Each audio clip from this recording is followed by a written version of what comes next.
Kebenaran firman Tuhan, saya beri judul khotbah hari ini satu doa yang mengubah banyak jiwa. Satu doa yang mengubah banyak jiwa. Ganteng juga cowok di sini saudara ya. Satu doa yang mengubah banyak jiwa. Yakobus 5 ayatnya yang ke-16. Sama-sama kita baca 3, 2, 1 ya doa. Bila dengan yakin didoakan. Di sini siapa orang benarnya Tuhan? Puji Tuhan, yang tidak merasa benar nanti baptis ulang saudara. Alkitab bilang doa orang yang benar. Benar ini bukan karena kita, tapi karena dibenarkan. Istilah teologinya justifikasi saudara, dibenarkan. Bilang kiri kanan saudara, kita dibenarkan.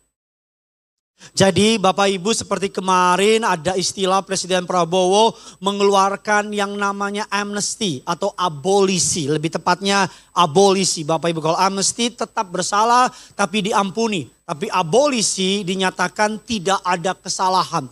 Karena Yesus mati di kayu salib, saudara dan saya disebut sebagai orang benar. Nah isunya adalah ketika orang benar berdoa sangat besar kuasanya. Katakan amin. Nah mari kita lihat apa yang menjadi pesan Rasul Paulus kepada muridnya, kepada pengikutnya yaitu Timotius. Dalam 1 Timotius 2 ayat 1 dan 4. Yuk sama-sama kita baca 4 ayat ini bergantian. Saya baca ayat 1, saudara baca ayat 2, demikian seterusnya. Ada jemaat yang tanya Pak Pendeta kenapa pakai baju adat Betawi, kenapa tidak pakai baju Batak, ulos dan seterusnya. Karena pasti saudara sudah nebak kalau pakai ulos, kenapa Betawi? Yang pertama uang saya. Enggak saudara, karena kita tinggal di daerah yang daerahnya orang Betawi lebih tepatnya, maka menghargai kota tempat saya bertumbuh besar. 1 Timotius 2, 1 dan 4. Pertama-tama aku menasihatkan naikkanlah permohonan, doa syafaat dan ucapan syukur untuk semua orang. 2 saudara.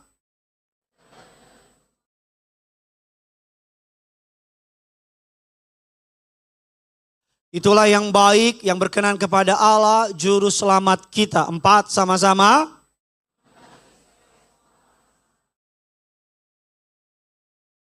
Dari ayat yang kita baca, Rasul Paulus menyampaikan sebuah pesan. Dikatakan Bapak Ibu bahwa pertama-tama, sama-sama bilang sama saya, pertama-tama. Jadi ada prioritas di sini. Rasul Paulus menyampaikan prioritas pada gereja mula-mula. Dikatakan pertama-tama aku menasehatkan kepada Timotius. Naikkanlah permohonan, doa syafaat, ucapan syukur untuk semua orang. Dilanjutkan untuk raja-raja, untuk semua pembesar. Rasul Paulus menyampaikan kepada Timotius bahwa prioritas doa bagi bangsa dan para pemimpin itu bukan pilihan. Itu keharusan. Sama-sama bilang sama saya, berdoa bagi bangsa adalah perintah. Amin saudara, keharusan. Ketika Paulus bilang berdoalah bagi para pemimpin. Paulus memberikan pesan ini kepada Timotius agar berdoa bagi pemerintah. Saudara perlu mengerti bahwa pada masa itu Paulus sedang berada di bawah pemerintahan yang namanya Kaisar Nero. Kaisar Nero terkenal sangat jahat, sangat kejam terutama bagi orang Kristen. Yang kedua, Kaisar Nero Bapak Ibu, Paulus menulis surat ini kepada Timotius bukan dalam keadaan as a free man. Tapi dalam keadaan sebagai orang yang dipenjara. Karena ketidakadilan. Walaupun Paulus dipenjara, walaupun Kaisar Nero, kaisar yang bobrok. Tapi Paulus tidak bilang kepada Timotius, lawanlah pemerintah. Tapi Paulus bilang kepada Timotius, berdoalah bagi para pemimpin. Yang setuju bilang amin dulu. Jadi Paulus nggak bilang berdoa kalau pemimpin baik, no. Alkitab nggak bilang berdoa kalau bangsa lagi baik-baik saja, no. Tapi Alkitab bilang dengan tegas, apapun yang terjadi sebagai orang percaya, kita dipanggil untuk berdoa bagi bangsa kita. Amin. Daripada saudara banyak nyinyirnya di Facebook, banyak nyinyirnya di Instagram, banyak nyebarin berita-berita hoaks yang gak jelas, Alkitab saya bilang berdoalah bagi para pemimpin. Seorang hamba Tuhan terbesar abad 20, Billy Graham bilang demikian. Dikatakan to get nation back on their feet, we must first get down on our knee.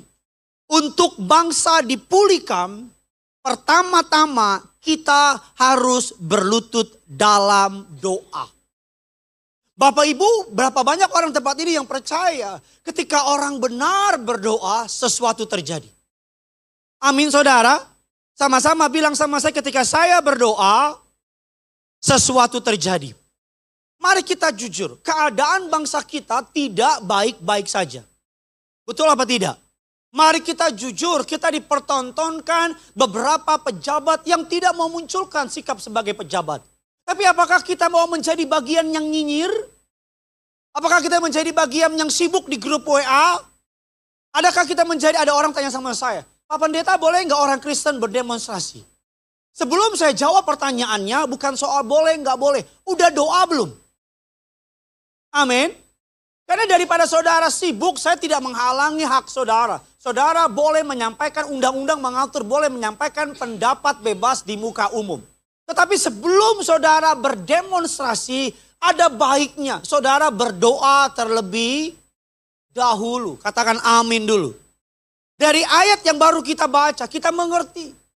Suatu hari salah satu ratu terkenal yang paling berkuasa di dunia, Ratu Inggris atau Skotlandia, namanya Queen Mary.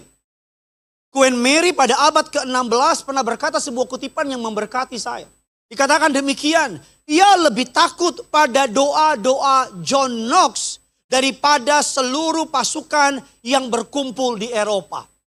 Sebagai seorang ratu yang paling berkuasa di Eropa at that time, dia lebih takut kepada doa seorang hamba Tuhan, John Knox, daripada seluruh pasukan di Eropa. Kenapa?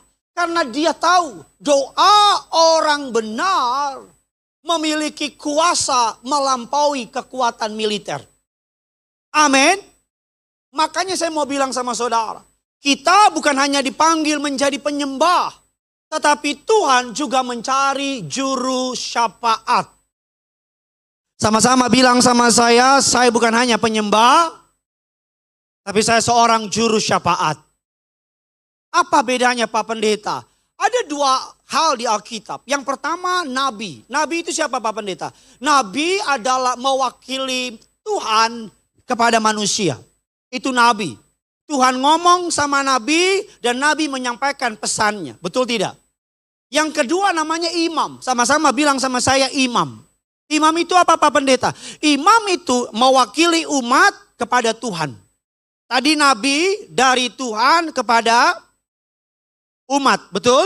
Sekarang imam dari umat kepada Tuhan. Imam membawa korban persembahan supaya Tuhan memberkati. Lalu apa juru syafaat? Juru syafaat dua-duanya. Juru syafaat berdoa untuk umat dan mendengar pesan dari Tuhan untuk umat. Nah, saudara dan saya seluruh jemaat Kerinduanku Church, saudara dan saya Tuhan mencari juru syafaat untuk bangsa ini. Amin. Tuhan mencari. Memang kalau kita baca berita, semua serba diroyaltikan. Bahkan lagu Indonesia Raya saja katanya harus bayar. Sekarang kita dengar di mal-mal udah hampir gak ada suara. Karena suara jangkrik pun katanya dibayar. Betul tidak? Maka ke depan khotbah-khotbah yang akan ada di mal-mal. Karena mungkin gak bayar. Nanti khotbah saya ada royalti. Jangan sampai nanti kalau ini dibiarin, besok-besok orang nyanyi lagu gereja bayar. Woi,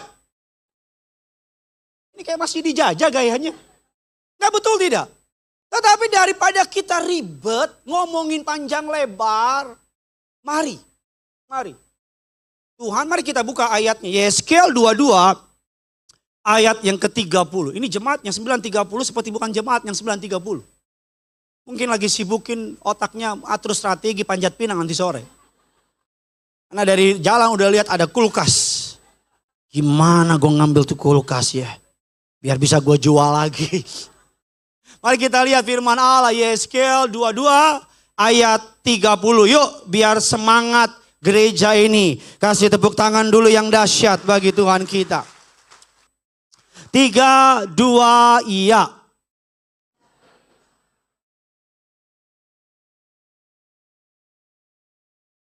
Supaya jangan, tetapi aku tidak apa? Saya percaya hari ini Tuhan masih menunggu di surga mencari mereka yang mau berdiri bagi bangsa Indonesia. Amin. Saya percaya Tuhan sedang mencari juru syafaat untuk Indonesia. Berikutnya firman Allah Yesaya 59 ayat 16. Kita baca sama-sama. 3, 2, iya.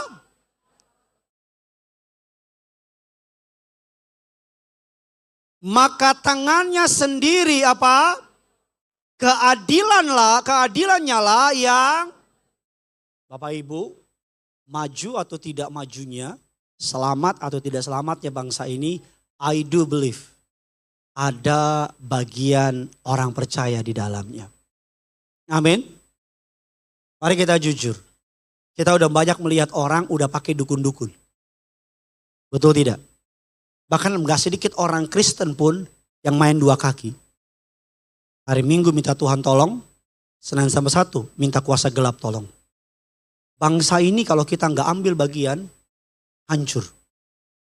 Bahkan ada ramalan tahun 2000 berapa, Indonesia gak ada lagi. Tapi doa kita, agar melalui doa orang benar, bangsa kita dipelihara oleh Tuhan. Amin saudara. Ada 3 alasan mengapa kita harus berdoa bagi bangsa kita. Saudara siap diberkati? Coba yang siap diberkati bisa lambaikan tangan saudara. Yuk kita kasih tepuk tangan dulu yang dahsyat. Yeremia 29 ayatnya yang ke-7. Mengapa kita perlu berdoa bagi bangsa kita? Yeremia 29 ayat yang ke-7. 3, 2, 1, iya. Usahakanlah.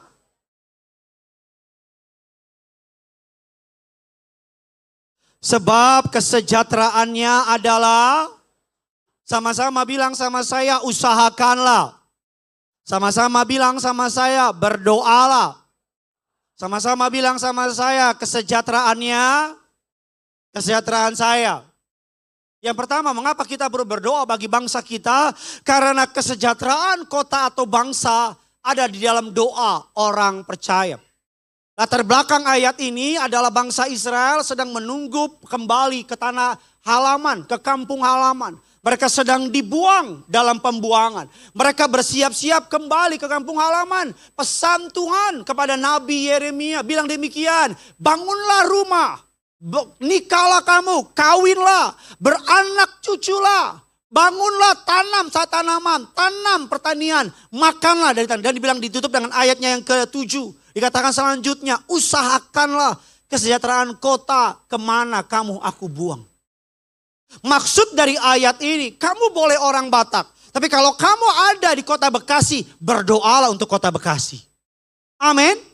Kamu boleh orang Ambon, kamu boleh berdoa untuk kota Ambon. Tapi jangan lupa berdoa untuk kota Bekasi. Kamu boleh orang Amerika, kamu boleh berdoa untuk bangsamu Amerika. Tapi kalau kamu tinggal di Indonesia, jangan lupa berdoa buat Indonesia. Ada yang amin, gak ada orang Amerika bagaimana? Amin. Pak Pendeta, saya orang Batak, saya juga. Mau apa kamu?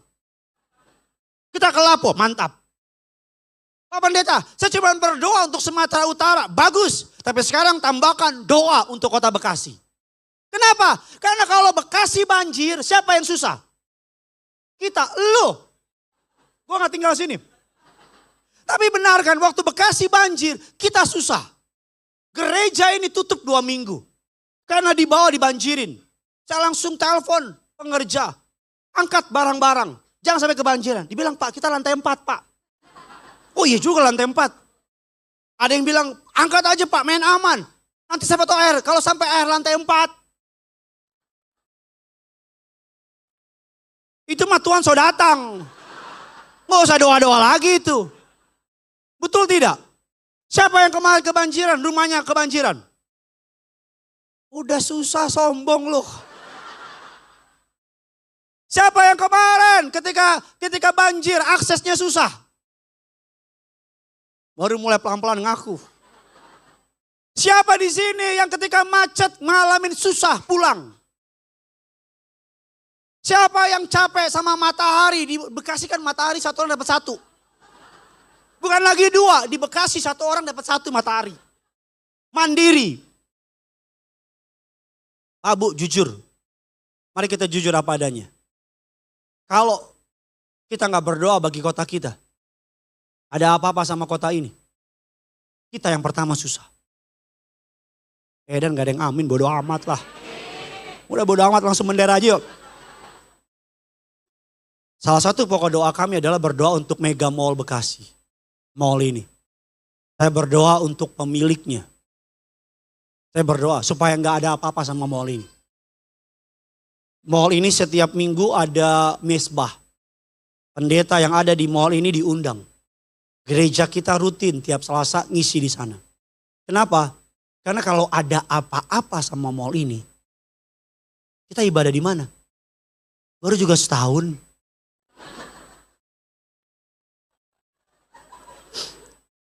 Yang tahu-tahu aja lah. Mari kita lihat ayatnya, kebenaran Kejadian 18. Ada yang mulai teringat itu tuh. Kejadian 18, 25, 26 dan lompat ke 32. Kita baca 3, 2, ya jauhlah.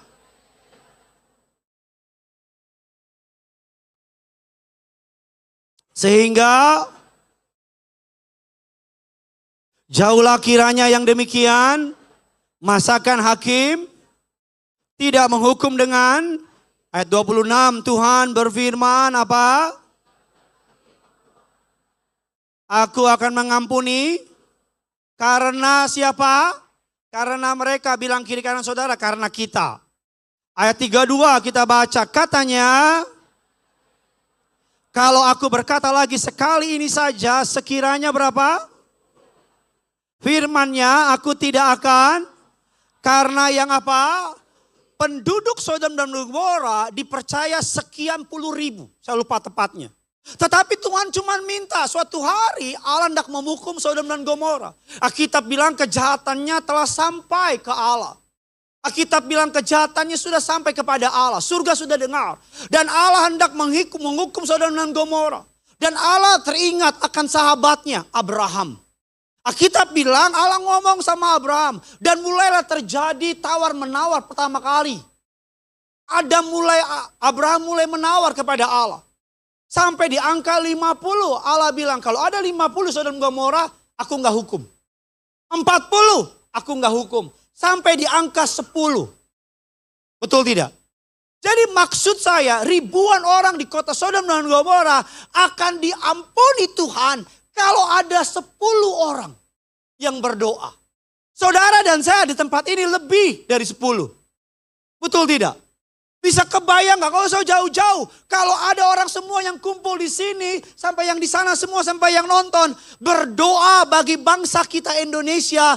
Maka akan terjadi kebangunan rohani yang luar biasa di Indonesia. Gak usah jauh-jauh Indonesia deh. Bekasi. Betul? Kota yang paling banyak dihina. Kalau ke Bekasi jangan lupa bawa paspor. Bekasi panasnya minta ampun. Bekasi tempat orang buang jin, buang anak. Sampai bingung saya. Tapi di Bekasi kota yang paling banyak harapan. Harapan Indah, Harapan Jaya, Pintu Harapan, Ujung Harapan. Harapan itu ada. Harapanmu tidak akan hilang. Paling banyak di kota ini. Dan saya mengasihi Bekasi. Kenapa? Karena paling banyak di sini. Iya, Bekasi. Tempat orang Batak paling banyak.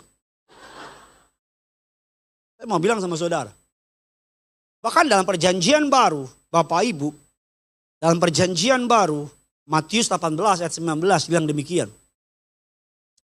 Dan lagi aku berkata kepadamu, jika 2 orang di dunia ini apa? Meminta permintaan mereka itu akan apa? Oleh Bapakku yang di perjanjian baru ngurangin lagi angkanya. Tadinya di 10. Ini menjadi sebuah peraturan bagi orang Yahudi. Istilahnya minyan. Minyan itu 10 orang korum. Kalau 10 orang dianggap sah dalam menyampaikan sebuah petisi. Minyan. Tetapi dalam perjanjian baru, Yesus mempermudah lagi. Yesus bilang 2 orang. Terjemahan lain bilang 2-3 orang. Ini bicara apa Bapak Ibu? 2-3 orang. Keluarga. Bapak, ibu, anak. Kalau bapak, ibu, anak sepakat, minta apa saja, Tuhan kasih. Tapi yang repot, bapak minta mobil, ibu minta ke Korea, anak minta Roblox. Jadinya apa? Hancur. Betul tidak? Kalau sepakat 3 orang. Sebuah kisah nyata, namanya Oscar Slinders. Pada masa Holocaust, ini true story. Pada masa Holocaust, Slinders adalah seorang pengusaha Jerman. Dia melihat Bapak Ibu orang-orang anak kecil Yahudi atau orang Yahudi ditaruh di penampungan hendak dibunuh.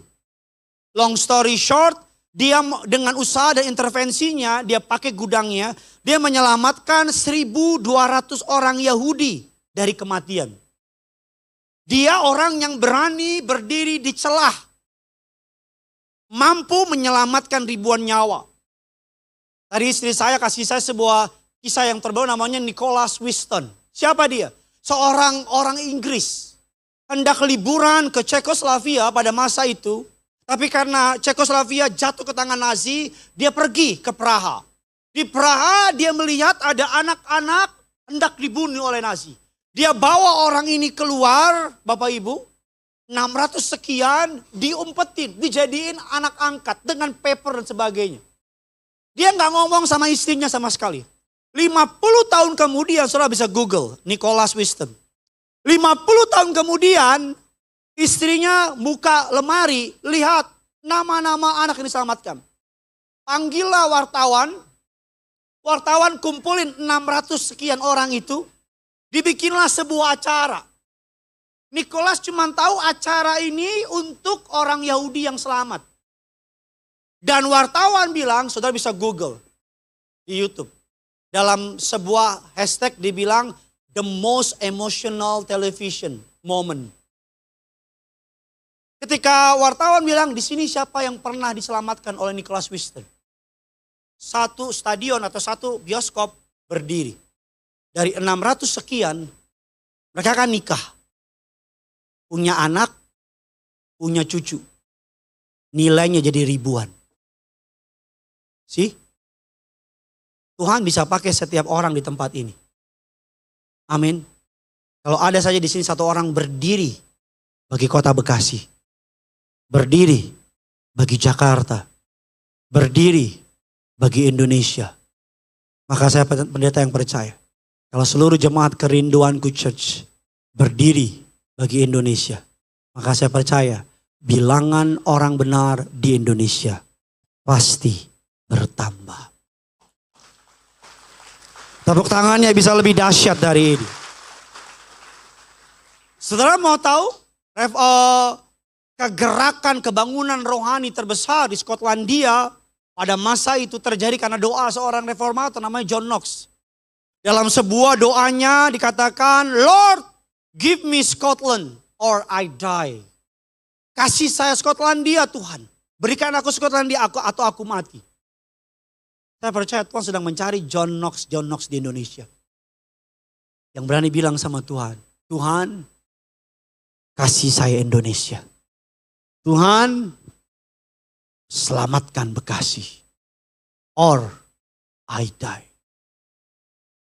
Saya percaya kalau ada orang Kristen yang berani berdiri di hadapan Allah. Seperti Abraham berdiri bagi Sodom dan Gomora. Saya percaya masa depan bangsa kita bukan Indonesia gelap. Tapi Indonesia super terang. Amin. Bilang kiri kanan saudara, Tuhan panggil kamu. Yang kedua, mari kita cepat saja. Mengapa kita perlu berdoa bagi bangsa? Yang pertama, karena kesejahteraan bangsa adalah kesejahteraan kita. Kalau saudara berdoa Bekasi sejahtera, maka ujung-ujungnya saudara sejahtera. Yang kedua, Alkitab katakan karena berdoa untuk bangsa bukan pilihan tapi perintah. Karena berdoa untuk bangsa bukan pilihan tapi perintah. Mari kita lihat kembali nasihat Paulus dalam 1 Timotius 2 ayat yang pertama dan kedua. Pertama-tama aku menasehatkan Naikkanlah doa untuk semua orang, untuk raja-raja dan semua pembesar. Dari ayat ini, dari perasa yang kita baca, ada sebuah prioritas. Ada sebuah perintah di sana. Bahwa Tuhan mengkehendaki bukan saja saudara yang selamat, tapi siapapun yang pernah ketemu saudara bisa diselamatkan. Amin. Bagaimana selamatkan? Mari kita jujur. Memang masih ada banyak hal yang kurang sempurna atau kurang tepat di bangsa ini.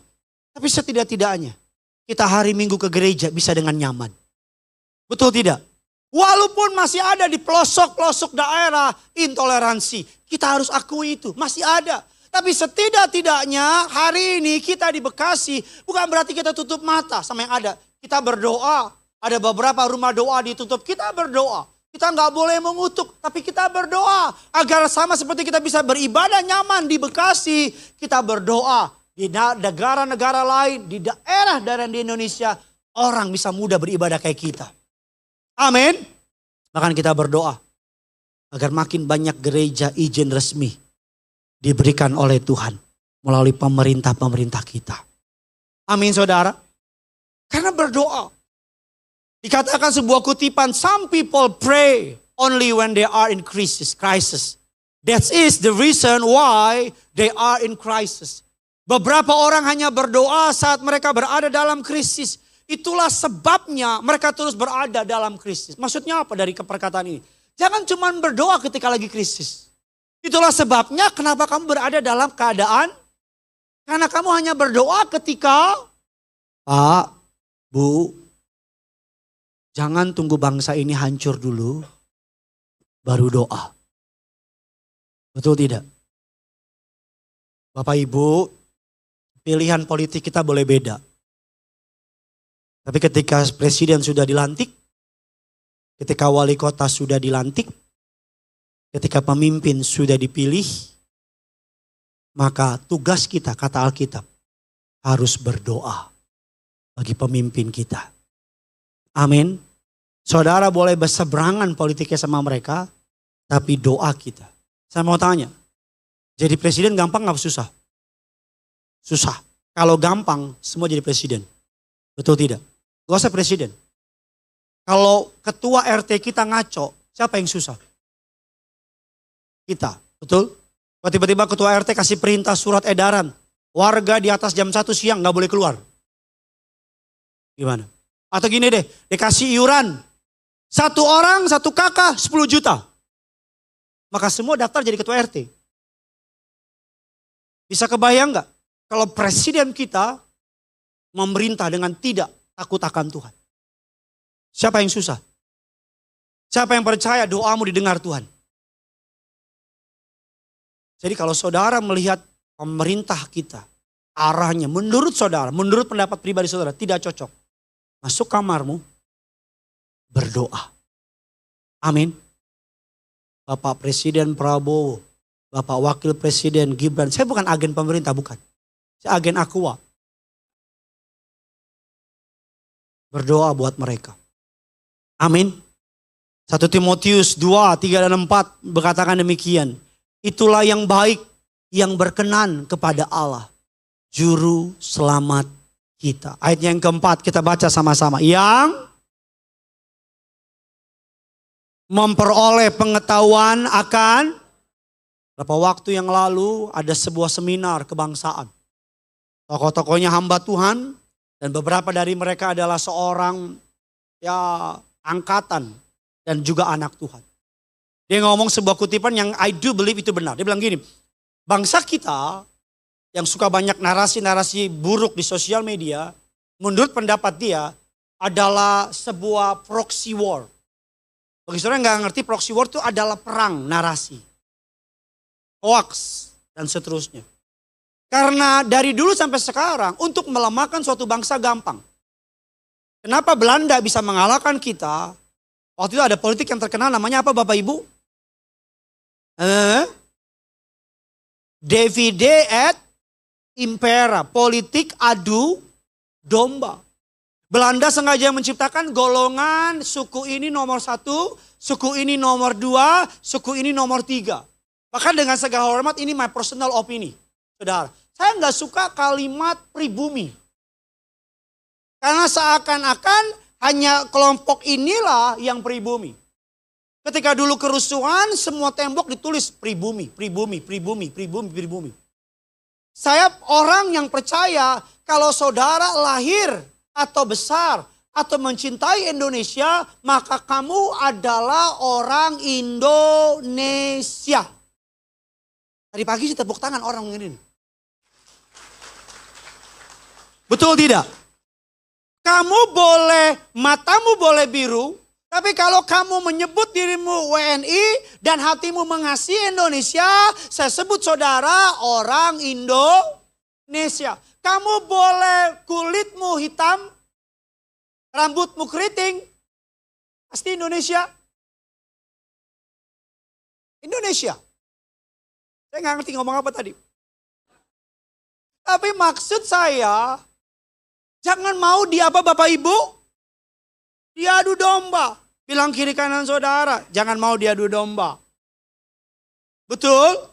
Jangan mau direpotin. Jangan karena, mohon maaf Bapak Ibu, Alkitab bilang jangan melihat rupa. Jangan karena orang itu berbeda warna kulit, berbeda mata, berbeda tinggi, berbeda rambut. Maka tadi sekolah minggu sudah lihat kan? Nanti habis ini ada persembahan, anak sekolah minggu nyanyi. Mereka pakai baju dari berbagai macam suku di Indonesia. Tentunya nggak semuanya. Karena kalau pakai semuanya dari mana nyarinya? Tapi maksud saya, kalau kita aja orang Kristen pecah, kalau saja kita orang Kristen mau diadu domba. Doa saya saudara, kalau saudara pemimpin di sebuah perusahaan dan bawahan bukan orang Kristen, kamu tetap baik. Kamu tetap adil. Gak ada yang amin dari tadi saudara. Saudara punya masalah apa sih? Doa saya saudara, kita berdoa suatu hari pemimpin bangsa kita ada anak Tuhan. Maksudnya bukan hanya sekedar supaya semua orang jadi Kristen, bukan itu maksud saya. Tapi maksudnya sederhana begini. Agar ketika suatu hari bangsa kita sudah bisa orang pemimpinnya orang Kristen, berarti bangsa kita sudah dewasa. Betul tidak? Sudah tidak lagi melihat latar belakang, tapi melihat kapabilitas. Amin. Doa kita nanti kalau ada pemilu ke depan, kita nggak sibuk lagi soal agama. Tapi kita sibuk soal siapa yang terbaik buat bangsa ini. Amin. Kita bisa dukung orang Islam, asal orang Islam itu cinta dan sungguh-sungguh mengasihi bangsa kita. Kita bisa dukung orang Buddha, orang Hindu, asal mereka benar-benar yang mau terbaik untuk bangsa kita. Betul tidak? Ukurannya bukan lagi soal sama apa tidak, tapi apa yang terbaik buat bangsa kita. Amin. Saya tadi sedang bicara dalam konteks kebangsaan. Dalam konteks kebangsaan. Di ulang tahun bangsa kita yang ke-80 tahun, doa saya, kita makin dewasa ikut Tuhan. Amin. Yang ketiga, yang terakhir, sambil saya undang pemain Panjat Pinang. Saya pasti nungguin tuh, apalagi habis ini Gideon ngomong ini. Pemain bulu tangkis sudah. Yang keempat, mari kita lihat firman Allah Bapak Ibu, yang kenapa anak Tuhan diminta berdoa. Yang pertama, karena kesejahteraan bangsa kita terletak di doa kita. Yang kedua, karena berdoa adalah perintah. Dan yang ketiga, ini kesukaan saya. Karena doa orang benar dapat menghentikan atau menunda tulah atau bencana. Siapa yang percaya doa saudara dapat menunda tulah? Amin. Bilangan 16, 44, 48. Sudah bisa baca nanti di rumah. Suatu hari bangsa Israel memberontak terhadap Musa dan Harun. Kata Alkitab, berontak. Dalam pemberontakan mereka, Allah mengirim tulah ke atas mereka.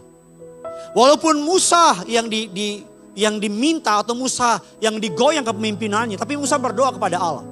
Alkitab bilang Harun diperintahkan oleh Allah untuk menghentikan tulah itu. Dan Harun berdiri di tengah-tengah tulah itu. Mari kita baca ayat terakhirnya saja. Ayat 47, 48. Maka Harun mengambil perbaraan. Seperti yang dikatakan Musa. Berlarilah ia ke tengah-tengah jemaah itu. Tampaklah tulah telah mulai di antara bangsa itu. Lalu dibubuhkannya ukupan. Diadakannya pendamaian bagi bangsa itu. 48 kita baca sama-sama. Ketika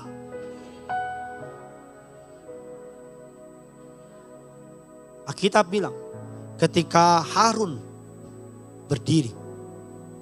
Ini mati, ini hidup. Ketika Harun berdiri di tengah-tengah, itulah itu apa? Stop. Saya sih percaya loh saudara, dalam anugerah Allah. Ada banyak hal yang tadinya harus terjadi di bangsa ini. Tapi karena Tuhan ingat kita, Tuhan stop. Betul tidak? Saya percaya ada banyak hal buruk yang harusnya terjadi sama bangsa ini. Tapi karena Tuhan lihat saudara, Tuhan tunda. Betul tidak? Saya percaya.